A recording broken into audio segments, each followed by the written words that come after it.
I wanted people to see what they did to my son. This is what we have. Mona Hardin has witnessed a lot of tragedy in the nearly 3 years since her son's beating by Louisiana State troopers. I'm just not realizing how we have to relive this constantly. But she forces herself to keep the light shining on her son and on what she calls the monster of racism that she says lies deep within America's soul. It lives, it breeds out there, and they look forward to doing it again. Her son, Ronald Greene, died on a rural Louisiana road in May 2019, more than a year before George Floyd's death galvanized the Black Lives Matter movement. Floyd's chief tormentor is already behind bars, but Hardin is still awaiting justice for her son. I'm your brother, I'm scared. Just as in the Floyd case, there was video of Greene's agonizing last moments, but for many months it was hidden from view. Initially, the state police told Greene's family he had died in a car crash following a high-speed chase. But body and dash cam footage obtained by the Associated Press this spring tells a different story. The footage shows Greene was beaten, stunned, and dragged by his shackles as he pleaded for mercy. It's like proving something, that they could just beat a man to death. See him suffer, see him take his last breath, see him spit up blood, and then cover it up. When Hardin arrived at the funeral home, she barely recognized her son's battered face. She asked to look at his tattoos to prove it was him, but was denied.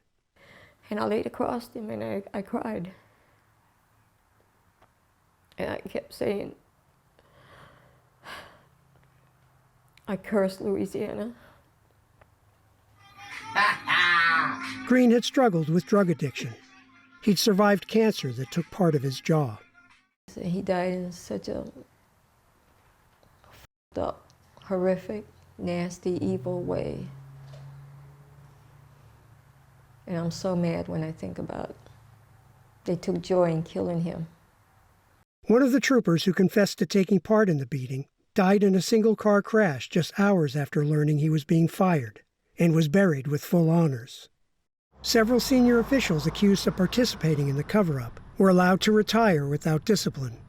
But while state officials have done little, the U.S. Department of Justice has subpoenaed evidence in the case, and a federal grand jury is expected to hear testimony. In the meantime, Hardin has become a walking billboard for justice. At 70 years old, she got her first tattoos, replicas of her son's, but with red for his blood.